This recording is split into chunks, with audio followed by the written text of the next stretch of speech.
Então, ó, vamos para a segunda parte do vídeo. É óbvio que eu gravei tudo no mesmo dia e na mesma hora, mas eu resolvi fazer em duas partes para que fique melhor, para que não ficasse muito cansativo para você ver esse item que é um item tão importante. Então, roda a vinheta.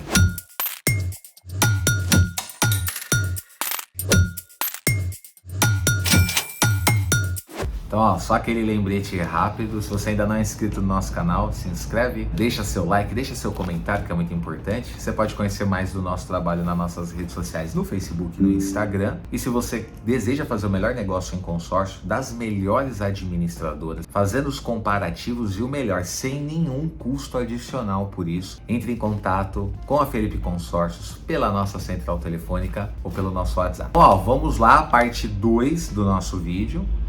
Sobre as novas regras que o Banco Central colocou. Se você não viu a primeira parte, eu aconselho você a vir aqui no canal, ver a primeira parte do vídeo e agora a gente vai dar continuidade. Os 55, e já estou chegando aqui nesses que estão mudando agora, a administradora de consórcio deve indicar diretor responsável pela observância do disposto nesta resolução. Então, esses que eu passei até agora são os artigos que passam a vigorar desde já. E agora eu vou tocar nos pontos mais importantes dessa resolução, mas do que vai passar a vigorar em janeiro de 2024. Bom, sendo uma resolução com 59 artigos, é óbvio que eu não vou falar de todos, eu só vou passar por aqueles que eu achei mais importante, também tratar daquilo que eu achei que faltou. Os artigos aqui em seguir, o 13 e o 4, eles tratam basicamente de uma fiscalização maior do Banco Central e de um olhar mais clínico sobre a formação de grupos, se eles vão ter um bom caixa para a contemplação de todos os participantes durante a existência do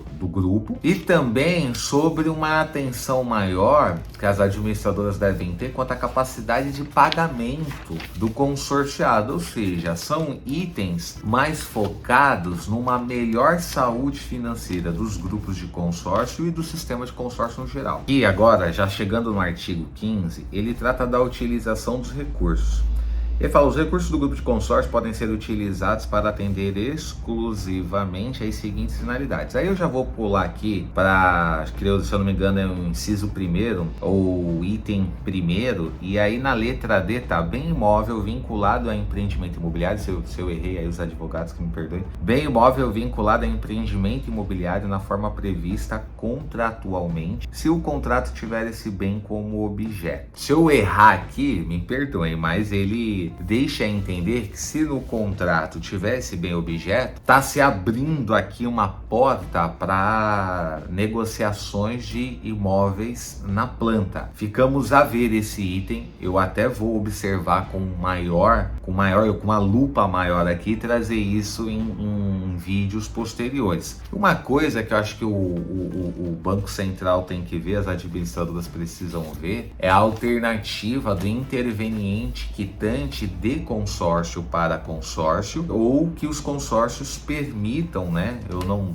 tenho conhecimento jurídico aí para te dizer o motivo disso agora, mas vou correr atrás desse conhecimento. Por que, por exemplo, você não pode pegar um financiamento e quitar um consórcio, ou porque você não pode pegar um consórcio e quitar um outro consórcio, no caso um consórcio imobiliário. Então eu acho que as administradoras e o Banco Central precisam ver essa possibilidade, porque há muitos casos em que o cliente tem essa necessidade, mas não é possível fazer. Outro ponto importante que eu acho legal trazer aqui, no artigo 18, trata da obrigatoriedade que as administradoras de consórcio passam a ter a devolução, reembolso, caso o consorciado tenha pago algum sinal de negócio ou até pago bem à vista após a contemplação. Então, por exemplo, eu quero comprar um carro, eu quero comprar um imóvel, e aí eu contemplei um consórcio de um automóvel, eu tô doido pelo um carro e a carta contemplou. Só que a pessoa tá vendendo e ela não quer esperar. Só que se eu der um sinal de negócio para garantir que eu vou pagar, agora que eu sei que eu tô contemplado, ela espera. Eu vou lá, sei lá, pago 10 mil de sinal. Paguei, a administradora paga a diferença para a pessoa e ela tá obrigada a me ressarcir, caso se eu não tiver segurança em pagar o dinheiro total para que essa pessoa me dê o troco, ela me devolva o sinal. Não, eu posso fazer isso agora com a administradora. A administradora passa a ter essa obrigatoriedade. Lembrando que não é a partir de agora, é a partir de janeiro de 2024, e lembrando que não é nos grupos já existentes, mas os grupos formados a partir de janeiro de 2024. Eu acredito, sinceramente, que vai ter muita administradora que vai permitir isso já nos grupos em andamento, mesmo que eles não estejam sob o regime da lei, grupos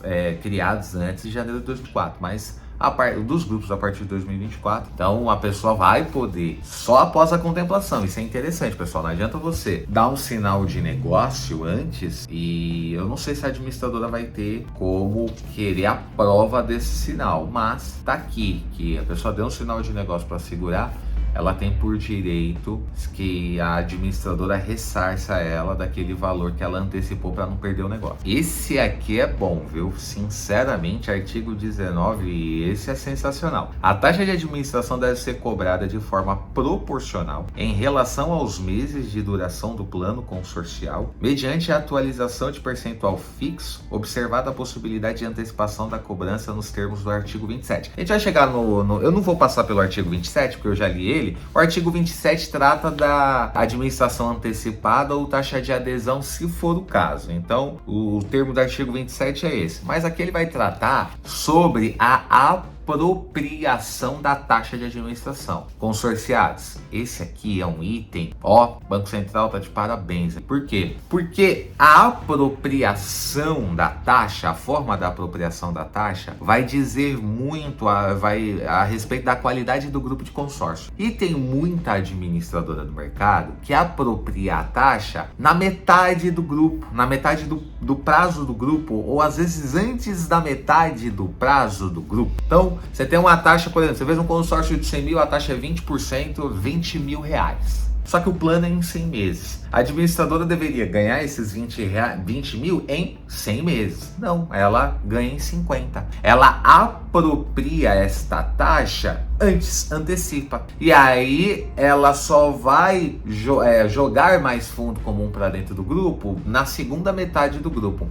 E isso prejudica a arrecadação, porque você está pagando lá o seu boleto, aí você pagou um boleto de R$ 1.200. O correto era esse, 200, um exemplo, vamos botar um boleto de R$ 1.000, melhor. Correto era ser 200, a taxa é 20, 200 taxa, 800 fundo comum. Mas como a administradora está apropriando essa mesma taxa em metade do tempo, é como se ela pegasse 400 para ela e 600 para o fundo comum. Ou seja, na primeira metade do grupo, o grupo arrecada menos no caixa para a contemplação, porque a administradora está antecipando a taxa. Da segunda metade em diante, o grupo, ao invés de 600, um exemplo, aquele seu boleto que ia 600 de fundo comum, passa aí 1.000, ok, ele arrecada mais? Arrecada mais. Só que quem ficou pior nessa história, a administradora ou o consorciado? É óbvio que o consorciado. Então, a partir dos grupos formados em janeiro de 2024, a cobrança da taxa vai ter que ser linear em todos os meses. Isso é sensacional. Vai melhorar muito o sistema. Repito, as boas administradoras já fazem isso, mas a intenção é que todas sejam boas administradoras. Isso aí o Banco Central acertou na veia. E aí, ainda para fechar esse item com chave de ouro, lá no artigo 20, ele ainda fala lá no item 2 que o valor a título de antecipação, caso haja, ele é destinado exclusivamente para pagamentos imediatos vinculados à venda de cotas de grupo de consórcio e à remuneração de representantes e corretores. Ou seja, é permitido a antecipação da taxa desde que seja justificada e ainda vai ser fiscalizada pelo Banco Central para ver se é coerente aquela antecipação que a administradora está fazendo. Então, a gente tem administradoras no nosso portfólio que tem taxa de adesão, que vale a pena, é muito bom, é justificado, é para o bem do cliente, é para o bem de todos. Agora, infelizmente, tem muita administradora ruim no mercado que ela antecipa a taxa para um benefício próprio e não para um benefício do consorciado. Então, pessoal, no item 32, observem que eu já estou no 32, então eu já pulei muitos artigos que sinceramente não são tão relevantes, mas que você tiver curiosidade, dá uma lida. Mas no item 32 ele vai falar também sobre uma padronização do cancelamento de uma cota de consórcio, ou seja, o cancelamento ele ocorre se houver uma manifestação do consorciado, fala assim, olha, eu quero cancelar meu consórcio por motivo disso, motivo daquilo, manifesta esse desejo e faz o cancelamento. Mas a partir de 24, nos novos grupos, o padrão vai ser, no item 2, ele deixe de cumprir as obrigações financeiras previstas nos termos do contrato por 3 vencimentos consecutivos, ou seja, terceira parcela em aberto, não paga, inadimplente, se a administradora quiser, vencer o terceiro boleto, ela pode cancelar a cota automaticamente. Tem um outro ponto no artigo 34 que fala: o consorciado que for admitido em grupo em andamento deverá realizar o pagamento integral das obrigações no prazo remanescente para o término do grupo. Veja, até ao momento, nos grupos anteriores a essa resolução, ou seja, até nos grupos que podem ser formados agora no ano de 2023 e todos os anteriores, existem algumas administradoras, o termo aditivo ao contrato, mas que em alguns é falado popularmente de adendo ou de carta-furo. Tem administradoras que chamam de carta-furo, termo-furo. Que nada mais é que o seguinte, pessoal. O grupo, eu tenho um grupo que ele tá faltando 60 assembleias para terminar, mas o plano em 60 meses fica desconfortável para o cliente, porque ele quer uma parcela um pouco menor. E aí eu falo assim para o cliente, olha, eu posso te vender em 70 meses, para que a parcela fique ajustada ao valor que você quer, só que você vai assinar um termo aditivo, aonde você está ciente que após a contemplação, você vai ter que acompanhar o prazo do grupo. Então, antes da contemplação, o consorciado ele paga num prazo maior e após a contemplação ele paga num prazo menor. Só que se a contemplação ocorrer através de lance, isso não vai impactar em nada, porque a cobertura do lance vai fazer com que a parcela reduza, ainda que esteja num prazo menor. Isso não vai prejudicar, ele vai ficar com a mesma parcela ou até menor do que ele vinha pagando, o consorciado ou a consorciada. E é isso que está dizendo aqui, que a partir dos grupos formados em 2024 para frente, isso não vai poder mais. O consorciado que for adquirir cota em grupo em andamento, ele vai ter que contratar ou no prazo em que o grupo está, ou ele vai ter que contratar num prazo menor do que o grupo está. Eu observei aqui, eu não sei se vai poder haver a opção de contratar em prazo remanescente. Eu honestamente não vou repassar, a gente vai tratar disso com certeza no futuro aqui no canal, mas eu creio que nem em prazo inferior ao grupo o consorciado vai poder contratar. Ele terá, quando se tratar de grupo em andamento, ele terá que contratar o consórcio no prazo em que o grupo está. O grupo está em 57 meses, o grupo está em 33, o grupo está em 94 e por aí vai. Ou seja, naquele prazo em que o grupo está, a administradora vai ter que fazer o cálculo e o consorciado, se quiser, vai aderir no prazo do grupo. Então, eu achei uma boa medida também, uma boa alteração, porque isso vai inibir também a criação de muito plano ou de muita condição que na maioria das vezes só serve para encher a cabeça do cliente de caraminhola e ele não perceber o que realmente está acontecendo. Os bancos, por exemplo, os 5 grandes bancos, por exemplo, eles já fazem assim. Eles não vendem um grupo de consórcio num prazo diferente do grupo. E um plano, num prazo diferente ao prazo do grupo. E qual que é o resultado disso? Os grupos dos bancos entregam mais, têm arrecadação melhor e entregam mais contemplações. Isso não que não exista administradora que façam isso. Tem administradoras boas que entregam bem. Mas como eu citei em específico, todos entregam bem por esse motivo. Um dos motivos é esse. Pessoal, eu tô com a folha aqui, eu acabei pulando alguns artigos importantes que eu vou retornar aqui e vou falar para vocês, tá? Por exemplo, artigo 8. O número máximo de cotas ativas do grupo sócio fixado na data da sua constituição não poderá ser alterado ao longo da sua duração, exceto nas situações de fusão de outro grupo. Ou seja, tem casos aí, não digo famosos, mas tem casos de administradoras que fazem a Assembleia Geral Extraordinária para mudar o número de participantes de um grupo de consórcio. A partir partir de 2024, isso não vai poder ocorrer. E no artigo 3 está dizendo assim, ó, é admitida para fins de contemplação em grupos de consórcio a oferta de lance embutido, assim considerada a utilização de parte do crédito previsto para recebimento na respectiva Assembleia Geral Ordinária para a liquidação de prestações vicentes. Ele está dizendo aqui que é permitido o lance embutido e como é que ele é amortizado na dívida.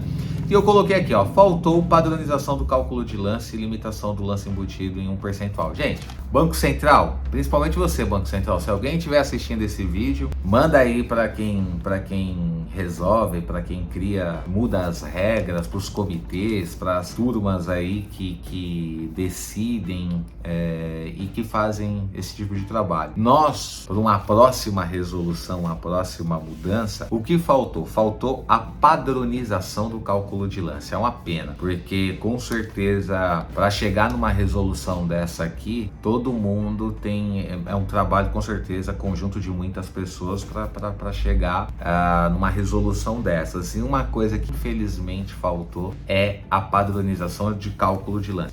Porque os lances são calculados ou tendo o valor da carta do bem como referência, ou tendo o valor do bem mais a taxa de administração ou fundo de reserva como referência. E tem administradora que usa taxa e fundo de reserva, e tem administradora que só usa a taxa. E o comparativo do percentual de lance, dos níveis de lance ofertados num grupo de consórcio é muito importante para um cliente. O consorciado ele fica olhando percentual de contemplação, número de cotas que são contempladas, e muitas das vezes ele acha que um percentual menor é um lance melhor, ou um percentual maior, porque o lance embutido é alto, é um lance maior, e não tem nada a ver. Consorciado, infelizmente, porcentagem de lance no mercado de consórcio não significa absolutamente nada. Por quê? Os lances embutidos são diferentes de uma administradora para outra, e quando eles têm, e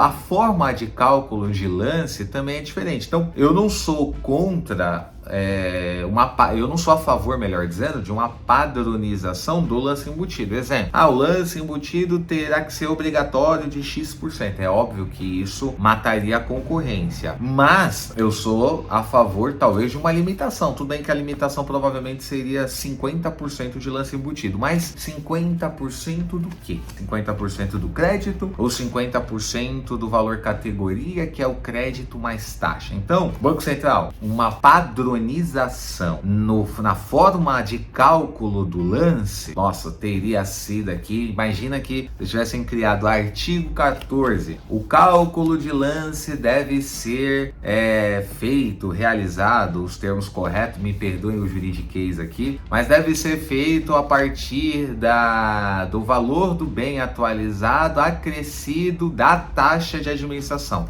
Ponto. Ou acrescido da taxa de administração e fundo de reserva, se houver. Ponto. Acabou. Então isso faria com que todos os clientes no mercado, a partir desse momento, soubessem fazer o cálculo. Ou o lance deve ser sempre um percentual equivalente ao valor do bem atualizado, ao valor do bem do crédito atualizado. Acabou. Quanto que tá saindo o lance lá no consórcio tal? Tá 50%. Então 50% de 200, 100 mil. 50% 50 mil, 25 mil. Esse item ajudaria demais os clientes, os consorciados, que teriam uma ferramenta muito importante para se desviar de todos os golpes, de muitos golpes, mentiras que são aplicados no mercado, porque talvez a resolução tenha como uma das principais finalidades inibir os golpistas, mas inibir a venda mentirosa, inibir a venda omissa é muito importante para o mercado de uma forma geral, talvez seja até mais importante, porque é esse mercado que realmente faz o sistema de consórcio ser o que ele é.